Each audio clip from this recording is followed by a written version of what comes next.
Hi guys, welcome to Classic Guitar Rock. I'm Jeremy, and I wanted to talk about one of my favorite bands, and yet a band that many folks have not heard of. And we're talking, of course, about Riot. Riot is a New York-based band. Been together, I think around 1975 is when they got together. Mark Reel was kind of the spearhead. He was a guitar player. He was in a band called Kon-Tiki and got together with, got together with the drummer named Peter Batelli, a bassist Phil Feit, and just a phenomenal singer named Guy Speranza. And they brought in a second guitarist too, by the way, who sadly just passed away, Louis Kovaris, L.A. They call him L.A. Kovaris. And he died of COVID-19 related stuff, which means he was sick with something else, but they found COVID-19, so they say he died. You know how that's working out. Anyways, unfortunately, the guy just died last month, maybe February. But Riot has an interesting history, and it's almost like you have to look at them as two different bands, three different bands, maybe. So we'll talk about it. So these guys get together around 1975. Mark Reel turns in some demos to a recording company, Green Street Recording Studio, and they had turned in these demos because they wanted it. They were trying to put together this compilation album with a bunch of local bands. And as it turns out, the studio wasn't really interested in doing a compilation, but they did like Riot. And so they said, hey, let's do an album. So 1977, they get together. They do their first album entitled Rock City. And Rock City is a good album. Their second album from 1979, I think it is. Let me check this out here. 1979. Their second album is called Narita, and it's a better album in my opinion than Rock City. And then in 1981, they put out an album called Fire Down Under.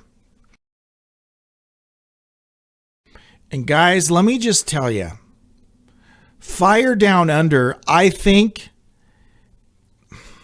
it's one of my favorite albums of the 80s. You talk about the new wave of British heavy metal, all of that stuff, that whole time period. Man, I put, and they're not the new wave of British heavy metal, but actually they kind of benefited from that, because when Iron Maiden was breaking and Def Leppard and Saxon and a lot of these British metal bands around 1980 were starting to happen, Riot kind of fell into that same category. You know, their guitars, their sound fit in very well with the new wave of British heavy metal. They had some great tours too. They toured with AC/DC. They toured with Molly Hatchet. This is in the late 70s. And then, in around 79, 80, they did a big Texas tour with Sammy Hagar that went really well. They also supported Sammy Hagar in England and did really well. But I have a few thoughts on why Riot never got the recognition they deserved. They were good. I mean, they're tight. Guy Speranza, great vocalist. The guitars are great. Go find Fire Down Under if you can. It's just a great album. Rock City and Narita, they're good albums, but not like Fire Down Under. I just think Fire Down Under is an excellent album, but they had a couple of unfortunate things that happened. Number one, I don't want to offend anyone when I say this. Their album covers are all stupid. Okay, they look really stupid. They all feature a baby seal. Okay, so they have this figure that his head is a baby seal, and then he's got a man's body, and it's just stupid. It's like, what is this all about? So whoever they hooked up with to start from the first album with the stupid baby seal man, and then they continued it in the next, and they continued it in the next, and it continues on and on, the stupid baby seal. It's just dumb. When you see the album, you're like, what? Huh? So that's the first bad choice they made. Guys, those things matter. Those things matter. I bought Triumph Allied Forces. I'd never even heard Triumph before, but when I saw that album, I said, oh, this is going to be good. Just from the album cover, I knew it was going to be good, and I bought it, and I loved it. Okay, unfortunately, the converse of that is true. If you've got an idiotic album cover, people don't want to buy it. Okay, and I know that's superficial, but that's true. So that's mistake number one. Stupid album covers. Number two, and this wasn't really their fault because these guys were around before, or at least semi-national before Quiet Riot, but people confuse them with Quiet Riot. When Quiet Riot broke huge in 83 or 84, whenever that was, you know, Riot had already been around and touring in support of groups, you know, for several years. And in fact, on one of their albums, they even put a sticker on that says, you know, not to be not to be associated with Quiet Riot, right? They needed to make a distinction that they were not Quiet Riot. So they had that going on too, which was not a good thing. So Fire Down Under comes out. It's a great album. They continue to open for some good national bands. Everyone I've heard, everyone likes Riot. When they hear Riot, they go, these guys are really good. But they just could not break through. No traction at all. And then after Fire Down Under, Guy Speranza, who is the singer, who's just a great singer. I mean, great singer. He apparently was a fairly religious guy and just was not comfortable touring and doing all of that stuff, and he leaves the band.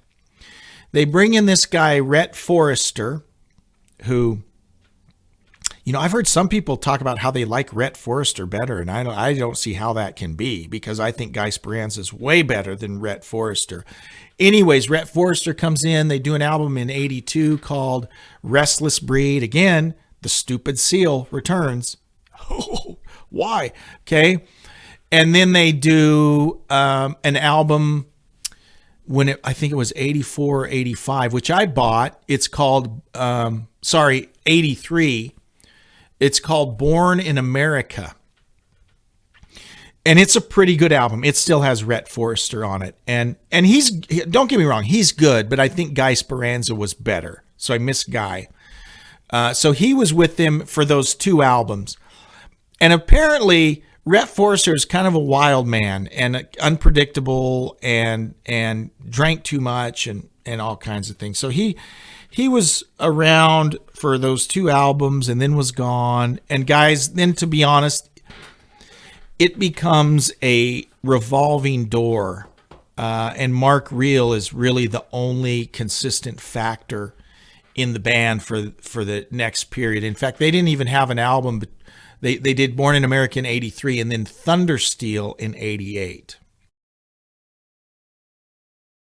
Again, I don't mean to offend anyone, because for a lot of folks, they really start liking Riot around 1988. For me, I really didn't. So the pre-Thundersteel, I really like. Thundersteel is kind of a groundbreaking album, and some people consider it kind of like one of the pioneering thrash metal albums. I mean, it's really fast. Every song's a double bass, blah, blah, blah, blah, you know. And if you're into that, that's great, right? I just personally, that's not necessarily my cup of tea. And it really changes from there. They had Thundersteel in 88, The Privilege of Power in 1990, Nightbreaker, 93. The Brethren of the Longhouse, 95. Irishmore, 98. Sons of Society, 99. Through the Storm, 2002. Army of One, 2006. Immortal Soul, 2011. Unleash the Fire, 2014. And Armor of Light, 2018. So the guys are putting out albums. There's a documentary on YouTube. I can't remember what it's called. It's interesting to watch, right? And I've watched some footage from like Wacken of the current. They started calling themselves Riot 5 in around 2012.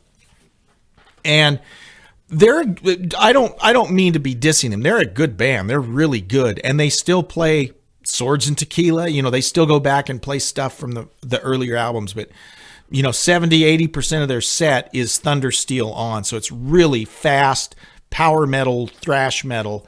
And if you like that, that's cool. They're really good at it. They've got a lead singer who's really good. In fact, he was just on The Voice just in the past few weeks. So he's really, really good. So again, that's why I say you look at them as two different bands. I really like them up pre-Thundersteel, and then there's the Thundersteel on where they're really, really a thrash metal band, speed metal, power. I get all the different metals confused, but they're really fast. But a great band. I just prefer the earlier stuff. Some sad things here. I mentioned L.A. Cavaras, who just died a couple months ago. Guy Speranza, who left the band, died in 2003. Rhett Forrester died in 94. Mark Reel, who was the founder and really the driving force, he died from Crohn's disease in 2012. So tragically, you know, a lot of the important members of the group have passed away. But I would highly recommend that you check out, if you can only get one Riot album, get Fire Down Under. Don't let the stupid album cover scare you. It's a phenomenal record. Every song on it is killer. One song is filler. but I mean, that's still pretty good, right? It's a great album, great singing, great guitar playing, just a great, remember how great the metal was in the early 80s. Saxon, Iron Maiden, Judas Priest. I mean, if you like that genre, you'll really like Fire Down Under. So check it out. Let me know what you think in the comments. If you haven't subscribed to the channel yet, please do so, and we'll see you later. Bye-bye.